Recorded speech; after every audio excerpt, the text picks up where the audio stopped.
Welcome to the Voices of the Impact Economy, brought to you by Friedrich Ebert Stiftung India Office and Second Nature Sustainable Solutions. My name is Manvi, and I work as Senior Program Advisor at FAS India. We have released 22 episodes so far, bringing to life impact, impact investment, impact economy. Our focus has been how can transformative change makers be most effectively supported to solve the problems of the three Ps: people, planet, and profit. Today, I have with me three passionate change makers who have charted their own unique paths of leaning on to the common people, the Aam Janta, to create real impact on the ground. This, this, this fits in with what we call people power, the idea that impact enterprises can and should tap into the power of people to create impact. I will talk to them about the whys and the hows of their journeys, motivations, and the advice that they would like to give to other change makers and the larger impact ecosystem. So let's start with some quick introductions, just briefly about you and the organization. Smita, can we begin with you? Sure. I'm Smita, as you all know, and I'm the co-founder and CEO of Rangde. And yeah, I've been at this journey for the last 17 years and loving every day of it. Hi, thank you, Manvi. My name is Ashish, and I'm the co-founder of a company called Minus CO2.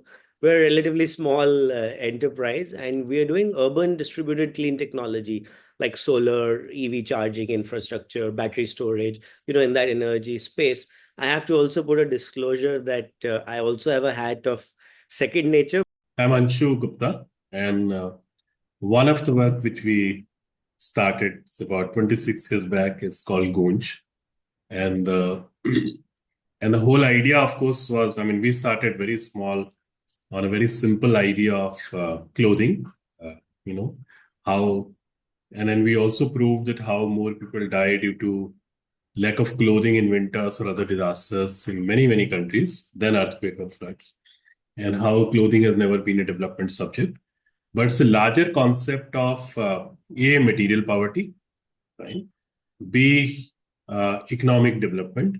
C, parallel currencies or parallel economy. Okay.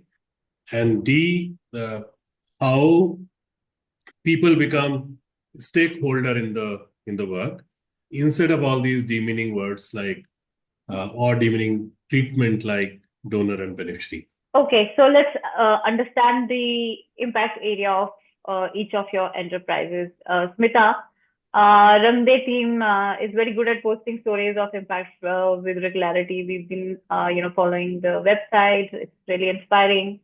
So, who are these people, and the social enterprises you are impacting? So we actually work with mostly rural entrepreneurs, farmers, and artisans, and we provide them credit. The whole idea behind Rangde is how do we connect urban Indians with rural Indians through the platform. So while lending is one activity, we actually talk about this whole concept as social investing, because what an individual is actually doing is investing in fellow Indians. And the hope and the desire is not just to provide affordable credit, but to actually bridge the empathy gap that exists between urban India and rural India. So when somebody actually lends or invests money in a farmer, they can't help but wonder, where is this money going, right? And the biggest aha moment actually happens when the money comes back. But what the bigger problem that we are trying to solve is a growing disconnect between individuals. And Rangde is actually trying to bring, people together through these human connections. I think empathy and that trust can actually, these are the human values that can actually bridge that gap. So thank you for putting this out. When most of the organizations, when they're trying to address poverty, they're mostly looking at, hunger or food, but you chose to look at clothes. And like you said, Jenna, this is one of the causes for people suffering, or this could be used as a currency. So just briefly, if you could explain what is the impact area of your enterprise. First thing, Manvi, is that the concept of or the definition of poverty is, to be honest, need to change, right? I mean, we are arguing it in a big way. people are economically weak. People are not poor. Okay, poverty can have 100 different dimensions. People who have fields, who have water, who have clean air, in the villages, they might not have enough money to survive or to buy certain things, but they still are really, really rich in terms of culture, geography, traditions, whole lot of things. So first thing is that.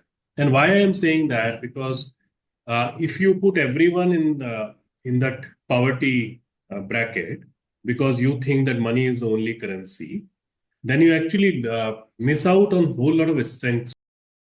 People are innovative, people have skill. But then we also realize that there is acute material poverty.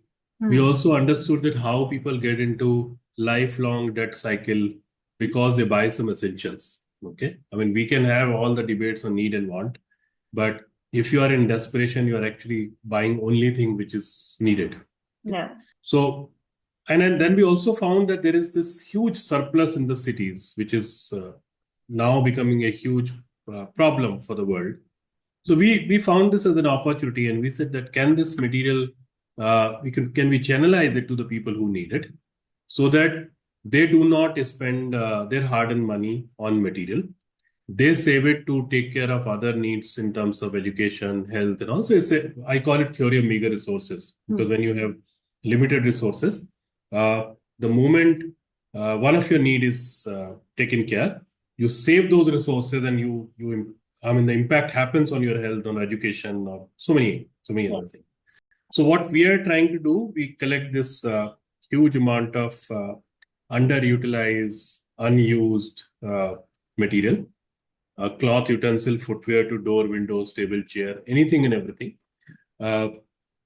Corporate's inventory, undersized, oversized, short expiry, in bulk. Okay, apart from retail, we collect that. It goes through very rigorous process of matching the needs of people.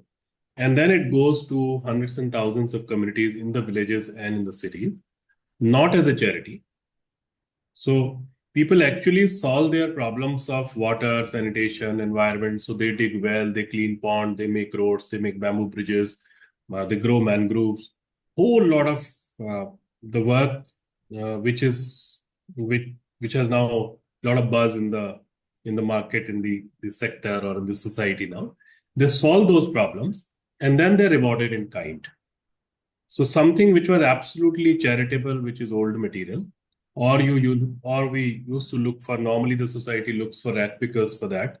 Okay, now that's a very valuable currency and resource for the development. So good, and we call it cloth for work, which is a symbolic name for us.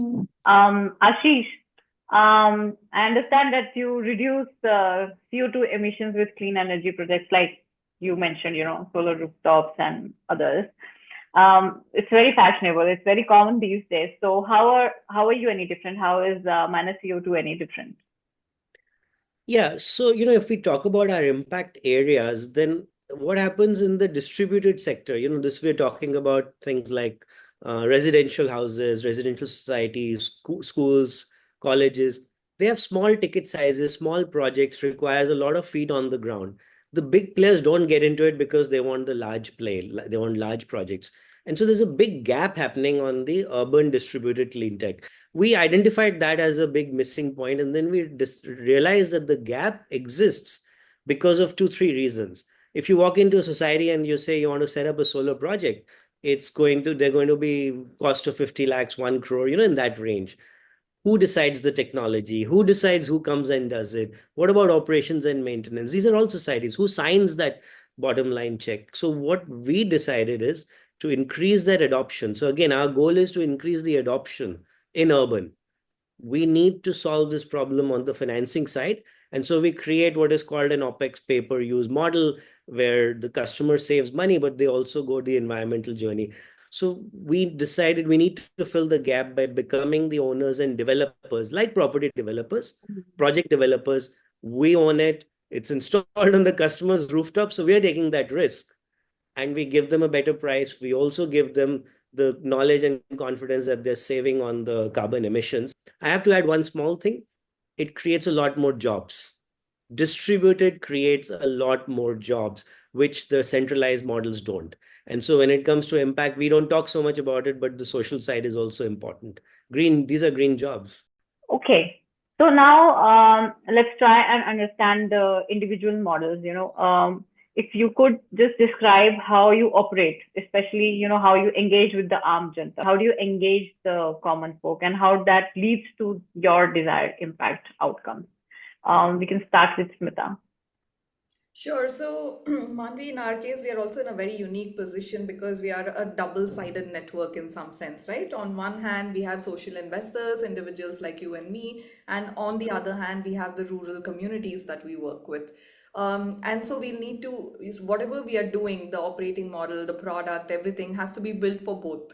And both users are actually very different in their expectations and their roles that they play on the platform. So in order to reach out to the rural communities, we work with partner organizations on the ground, and these could be non-profits, they could be social enterprises, they could be government programs.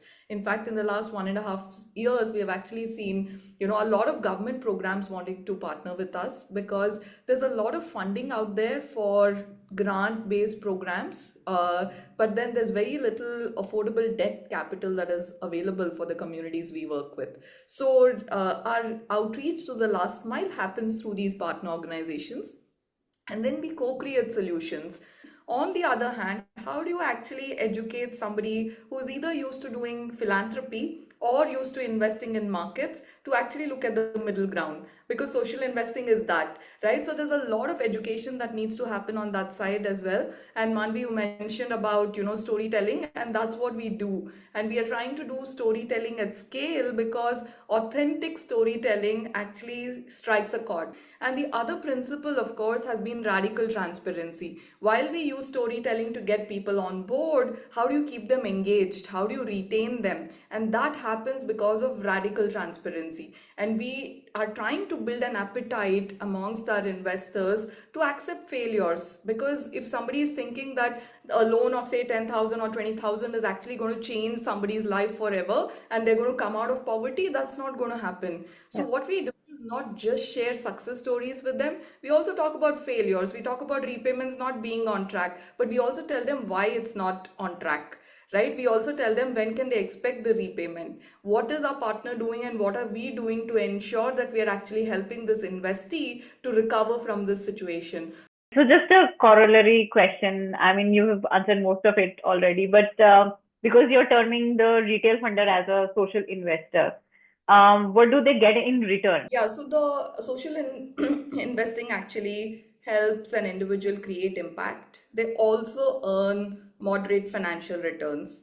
But the narrative is never about the returns, because we want to make sure that when people join the platform, they're doing it for the right reasons, because sometimes the money may not come back, right? And it's very important that people need to know this, or there is a delayed repayment. And we want people to join us knowing very well that they're not investing in the markets. And in fact, we tell people when we are having our sessions, our webinars, that if you are expecting market returns, Rangde is not the platform for you, because we're actually working with communities where the markets have failed to deliver.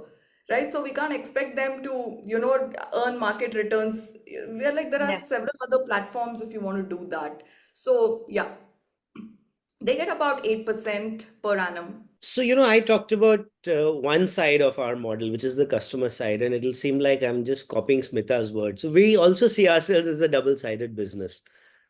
The customer is what I described, right? Where we're going and installing Yeah. the projects. But how do we raise the funds? If we are a developer, we need funds to put on those projects. So we took also the retail path. What we are doing is going to retail, and this is the average retail person, friends and family, you called it Aam Janta, the common person. We want the average person to start thinking about becoming an impact investor as a investor and not just as a consumer, participate actively in the impact economy. And one thing we did there is adopt a pure play partnership structure. So from a legal standpoint, we are set up as an LLP, but what that does is it doesn't keep this hierarchy that happens if somebody puts 20 lakhs versus somebody puts 70 lakhs, I'm giving them differential rights. And that's to some extent, we're trying to make that shift that, everybody can play in the impact space.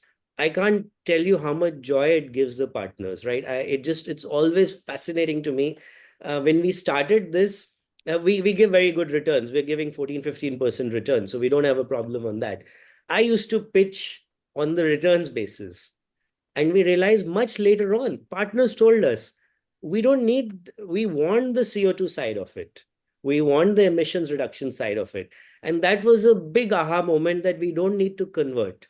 We need to find these people. We don't need to convert the one who's saying, I get a 25% market return.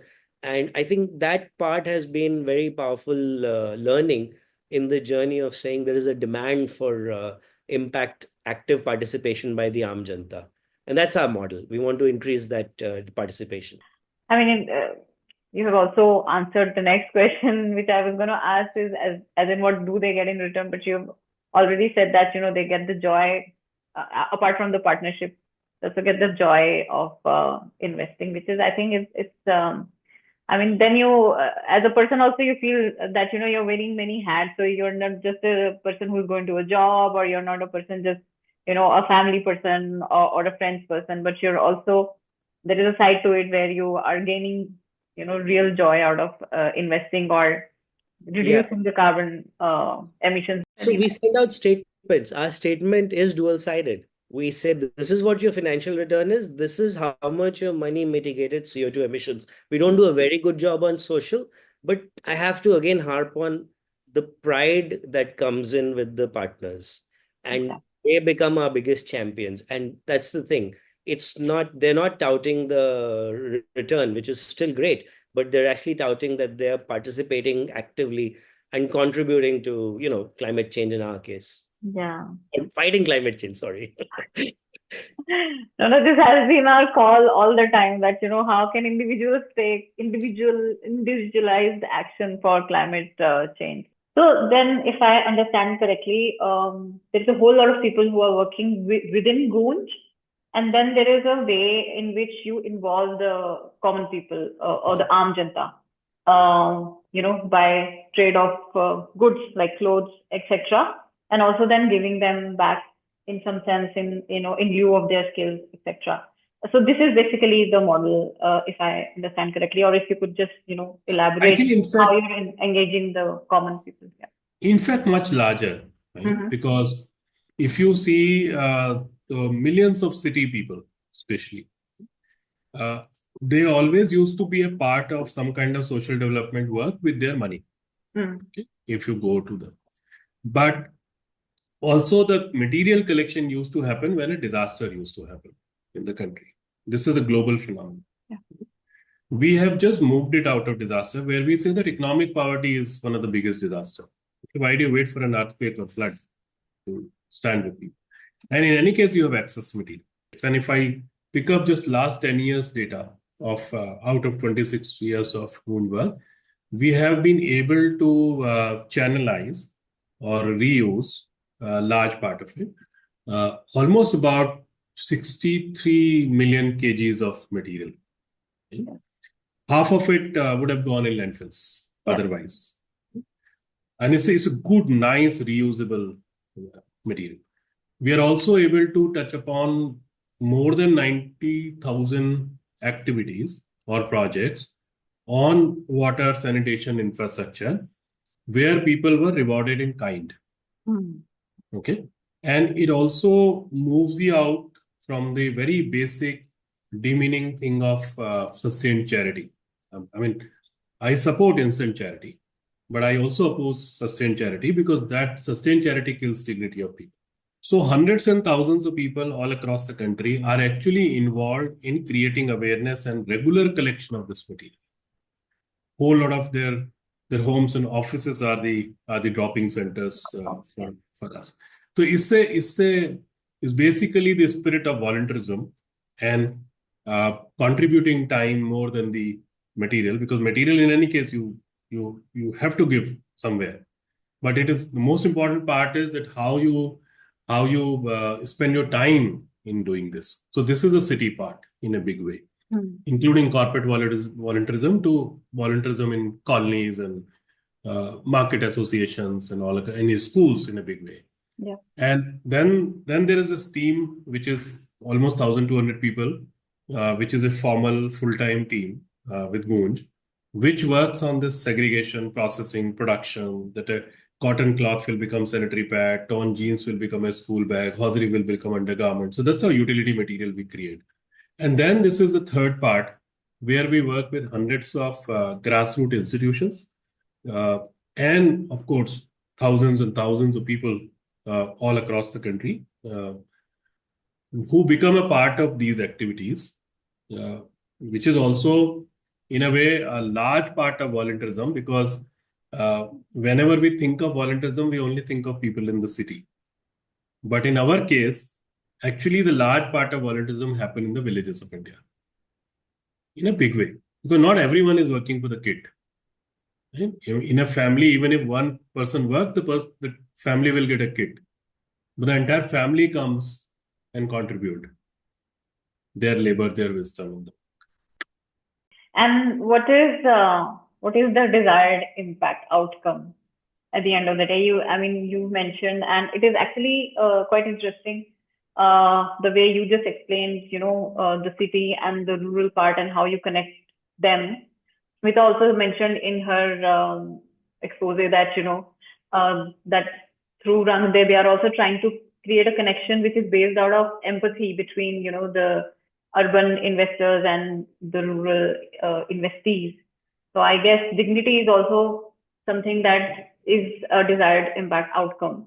But what else? And what do the people who are volunteering, say your urban people who are volunteering to give the growth or doing this kind of charity, what do they get in return? Okay, dignity needs to be soul of it. Hmm. Okay? I mean, whatever we do, because dignity is not something we give to someone. Dignity is something with which all of us are born. Hmm. The end game or the result of this is common citizens understand that how they can contribute in the larger in a good world, not only nation but a good world, because we all need to be a part of it. Right? It's not that some specific agencies or governments or someone will work. As a common citizen, what role I can play? So that's how people are becoming more responsible. People are also realizing their own skills, because publicly we are challenging people that if the large number of people can make a circular kind of well with the rectangular brick, how do you call them unskilled? Yeah, Exactly. Yeah. there is a skill.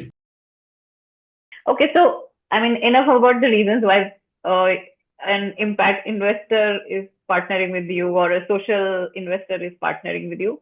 But what about your motivations? Like, I would like to know why each of you chose the people power model, to tap into the common person for impact outcomes. I'm sure there has been a lot of challenges. So Ashish, if I can start with you.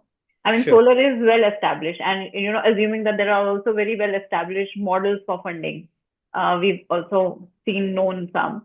What made you follow the retail model, and how do you convince someone to part with their money? So I think, there are two parts of that really from a motivation standpoint. One is I started this journey more from a consulting I was doing consulting work. And every time I was in that space and I'd left a corporate job or that world, I used to get from friends and family, especially, this question of how do we become active participants? Everybody can't leave their jobs. It stayed with me that there is a need out there for, again, the average person, right? To actually. So I think when I got into this entrepreneurial journey directly 4 years or so back with Minus CO2, and we had this need for funds, the flip also is true when you look at avenues available. And debt is always a very difficult thing to get. You have to mortgage something or the other, which constrains what you're doing. Whatever anybody might say, that's the current prevalent model for a early enterprise. Equity comes with such a large baggage. And again, I had seen a lot of enterprises that the founders become secondary to the enterprise in some form. The ethos becomes secondary to the enterprise thanks to equity infusion. Yes, the path is higher growth, faster growth, maybe. That model exists for IPOs. How many of us are, when we start our journey, want to become an publicly listed company? We are trying to do impactful work on the ground. And so this loss of ownership of what you can do, the flexibility, I think that was honestly a fear. It's a fear in me even today. But now I see a different thing happening. The same big funders who would throw us out the door are coming after us now because we have proven a model which is fairly unique. Yeah. And so the reverse is starting to happen. And when partners continue to support you through COVID, we had really down time. We would go back to them and same story. We would tell them that, we're not done well this year and, we don't know what you're going to do. Are you going to take out your capital?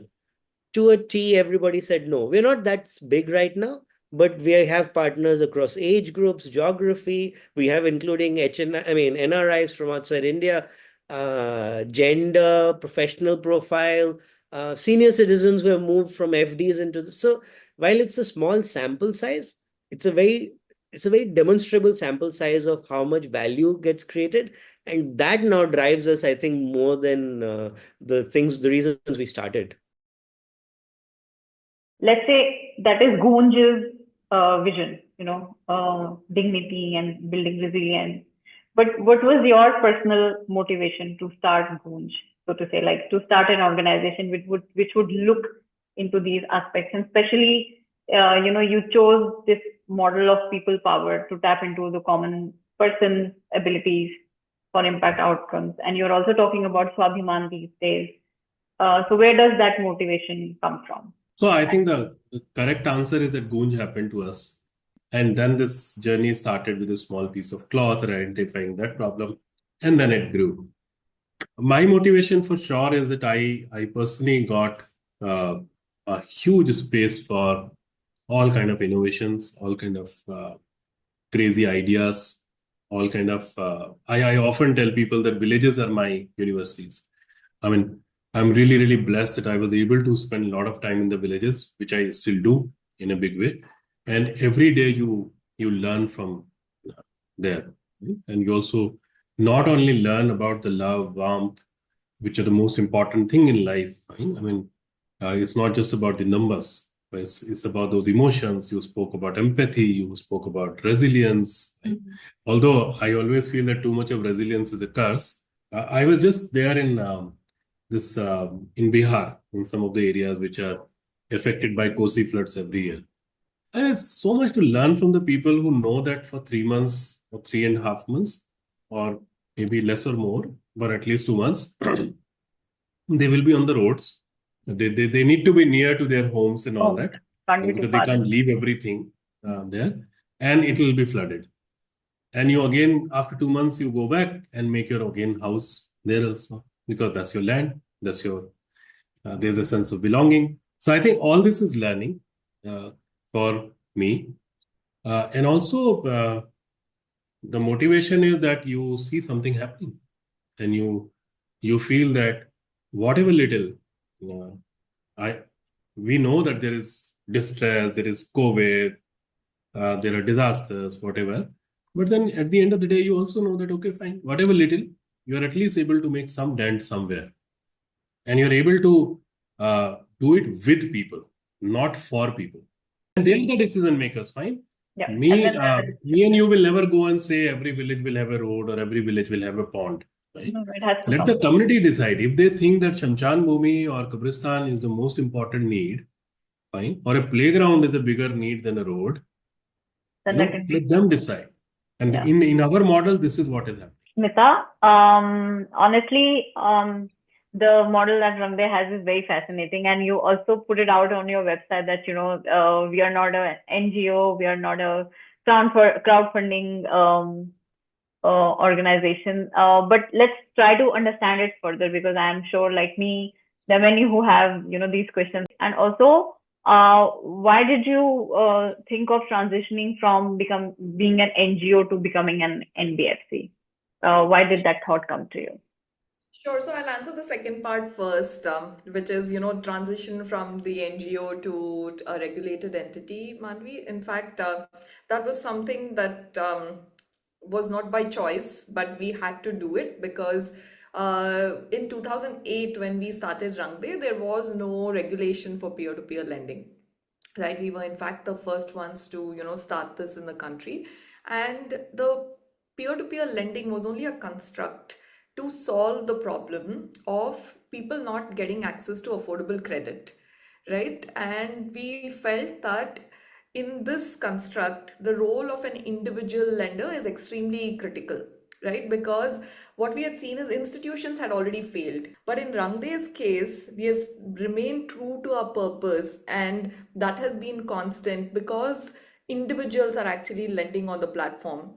They're coming with the expectation that this is a social investment, and that has actually worked in our favor. So this model of either a non-profit or a regulated entity, for us it didn't matter what that structure is, as long as we are able to stay true to our purpose and our mission of making credit affordable, accessible, and do this with agency. And for us, this transition also helped in a way because now that we are a regulated entity, when somebody with no credit history borrows from Rangde, it's as good as them borrowing from a bank, right? So we are actually helping them build their credit score, and we are unlocking choice for them, right? Like in Nagaland, we are seeing, after the entrepreneurs borrowed from us, now the Northeast Development Financial Institution is actually lending to them. And this entire village now is involved in a huge handicraft business. And so this transition happened because we didn't have a choice, but then it was also possible because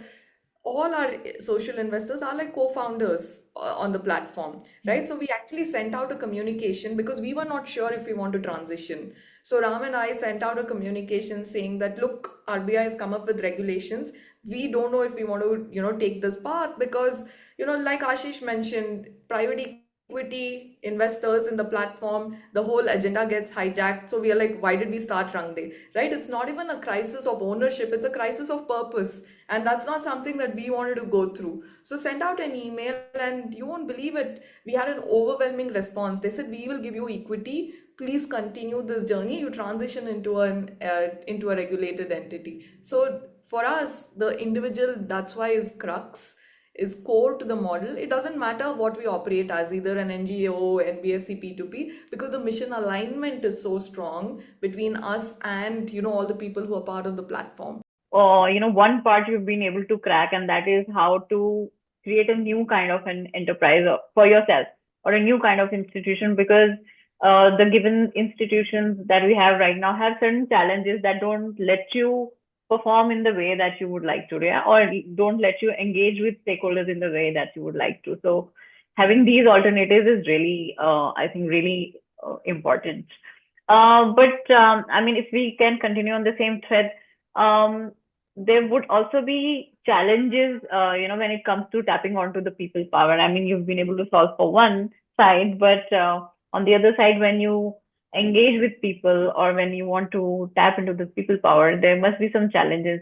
How would you, for instance, inspire other change makers to follow your footsteps? Because for all we know, there are not very many models like yours. Like there isn't very many Rangdes or minus CO2s or Gunj. So how would you inspire other change makers?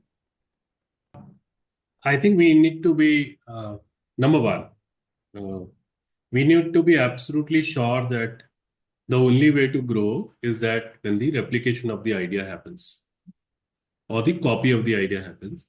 Now the understanding is that replication or copy will not happen unless you support that to start with. You have to work with people to make sure that it happens.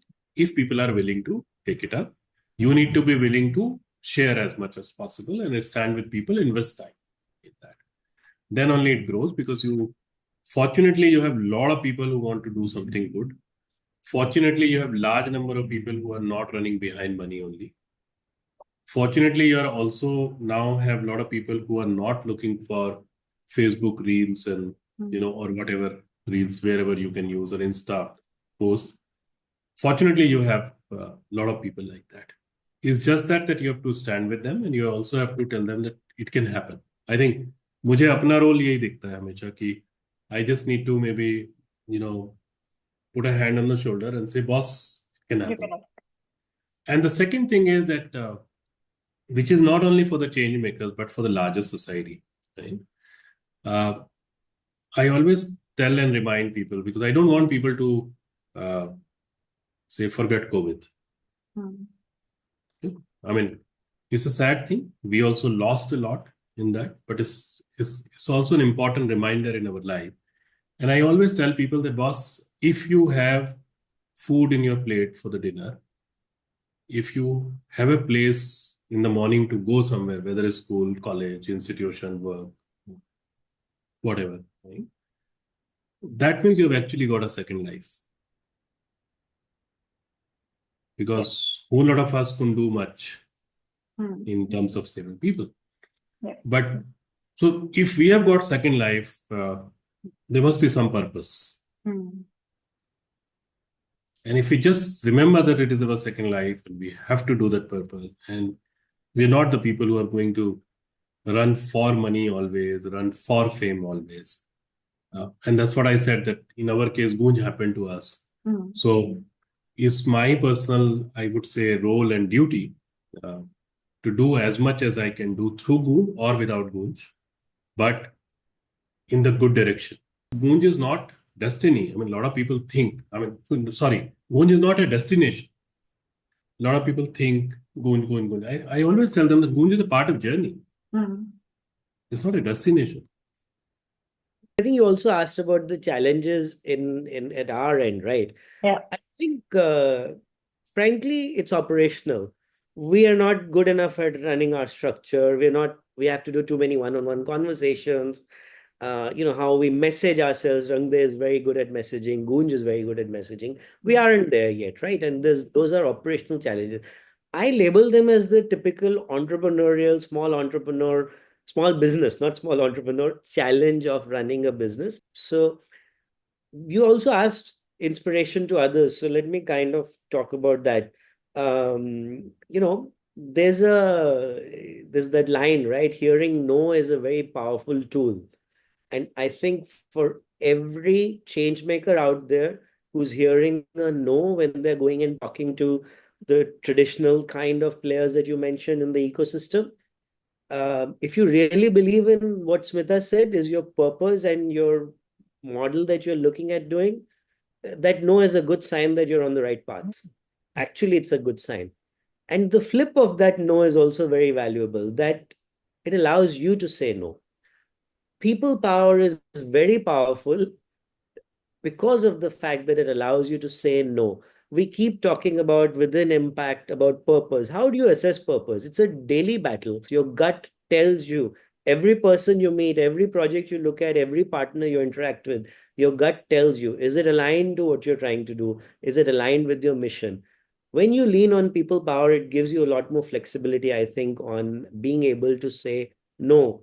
But I also have to say that the social investor side, or the impact investors, as we call them on the retail side, if we have 25 today, that means we've probably talked to 300 and we didn't manage to convert the others, right? Or half of them I know for a fact have after that gone and found some other asset class that they are more interested in.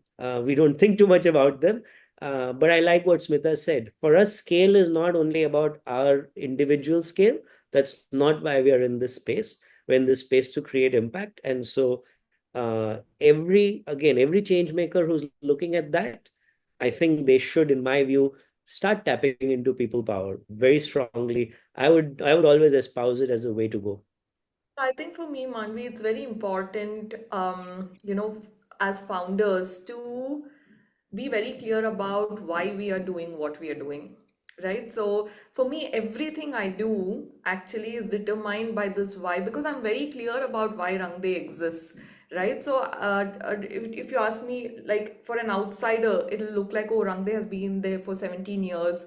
You guys have not scaled. None of that bothers me, right? Because I know that in 17 years, actually staying true to that purpose and not really compromising on the value system on which Rangde was actually founded, for me, that is my success metric. And the fact that over 100,000 individuals, would have received affordable credit, we have actually painstakingly raised this from individuals. So that's a huge proof of concept for me, right? So I would have, of course, wanted to achieve a lot of scale, do a lot more, have much more lenders on the platform. I'm sure if we were to start Rangde all over again, we would do it a lot differently. But there's a certain trade-off between scale, pace, purpose, and you'll need to decide, what is compromisable in this. And if you're clear about that, all your decisions will be around that. Because, For yeah. example, if you want to grow at a much faster pace, you will need, much larger investors, you will need private equity, but they'll also push you. So to give you an example, a lot of peer-to-peer lending platforms have now shut shop, and they were like very well funded, VC funded, private equity funded platforms, but they have now shut shop because the investors didn't have the patience. But we were able to take a pause, slow down, rebuild, because we are surrounded by mission aligned investors and capital. So yeah, in the end, slow and steady definitely wins. We usually say that there is, climate change has an impact on people, or, energy transition would have impact on the people. But what both of you are proposing is actually impact by the people in that sense. So, okay, finally, let's take a look at the ecosystem and talk about the ecosystem. So, what do you think, the impact ecosystem can do differently and more effectively, so that your own journeys of impact becomes easier, bigger, better, and also that there are more enterprises like your own, that they can also create some journey to real impact. I think when you say ecosystem, I'm assuming the larger players, the foundations, impact investors, think tanks, that group, CSRs in a large way. I think it's about operational aspects. I think enterprises need a lot of operational support. It's legal, it's CA, it's taxation, policies change. In solar right now, subsidies are out. I kid you not, every second, third, fourth call we get is about how does this work. Now, it shouldn't be our job to have to communicate that when just transition is being talked about, energy transition is being talked about by every conference, right? And that's, I think, a big gap. And I think it can be a huge enabler for enterprises. Enterprises are looking for help. I think the other is maybe not an ask, but a wish, the macro one. I feel this strongly now that, and since we are on this topic of people power, that we keep talking about mindsets and, impact or social equity, climate change, biodiversity loss. All this is about mindsets. Mindsets is about mainstream. Again, when you look at the foundations, the think tanks, and I'm not dissing anybody, I'm just saying this is the broader construct, right? Impact investors who are also working in the space, philanthropists, who is working on mindsets? I always wonder that. Who is working on mindsets? We just heard Smita talk about how they are enabling this shift and change, right? Gunj will say the same thing. They have large volume of people. How is it that the onus is landing upon the enterprise to also work on mindsets when everybody talks about it needs to be a mainstream game change, right? Mainstream participation requires mindset change. We're not working on mindsets at an ecosystem level. Everybody outsources it to the government. My ask or my wish would be that the ecosystem takes that onus of working on mindsets.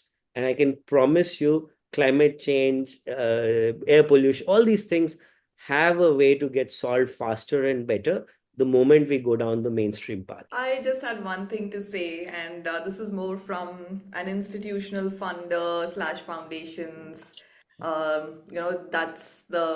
That's the audience I'm talking about. I think we should go beyond playbooks, right? So I think what we have seen in the last, the close to 2 decades now is there's very little risk appetite in the impact space, right? And there's very little that's happening in the innovation space as well, mainly because we're applying the same traditional playbook model, right? So if there's a new idea, everybody hesitates to back that idea. But if there's a playbook where there's already a well-established model and people, so basically they're backers for copycat models, but there are very few backers for something that's original, homegrown, that is meant for India or serving a particular community. I feel there's very little out there. So I think we should start thinking beyond playbooks, because what we did in Rangde's case is created a whole new playbook ourselves, right? So who's funding, the new playbooks that India needs? I think that's one big thing. The second thing is collaboration, right? So I think there's way too much that's happening in terms of replication of work, replication of ideas and things like this, people working in silos and not collaborating. My one big wish is for more collaboration in the impact space, so we don't have to keep doing something which somebody else has already done, where collaboration and synergizing can actually help in us becoming more efficient. And I think we should realize that we are not really competing. We may be competing for resources from a funding point of view, but we are not competing when it comes to communities, right? And the communities actually need a lot of like a holistic support system for them to actually progress. So I think that's one big wish that I have, that more collaboration in the space. Don't chase numbers. Think big, for sure. Social change cannot happen in numbers, right? I mean, the number could be that how many kids are now going to the school, but they're actually studying or not, or we have created an ecosystem of education or not. That's the real change. So unfortunately, in the last few years, we all are just chasing numbers. Or if we put a figure, then we try to fake all kind of data or fake. And I would say that more than the data, we are faking with ourselves, because we are just trying to prove that something is really, really changed and we've made a difference, which is not the truth. So second part is that let's be absolutely truthful to ourselves. And if we're truthful to ourselves, I'm sure we'll be truthful to the people with whom we work. Third, let's not take people for granted. If we talk about the communities don't come to us. We go to the communities. Okay, they give us a space. We make them guinea pigs. They are the people who are actually the givers, because they give space, they give time, they give freedom to us to operate in their areas. So let's not mess up with them. It's important to listen to them and then work. It's not about imposing our models and agendas. That's why I insisted that the important part for our journey, that too after 26 years, is how the model or idea is replicated, copied, and corrected. I think two things that you alluded to. One was, how do you define poverty, or how do you measure, like you said earlier, how do you measure either it is the quantity or the quality.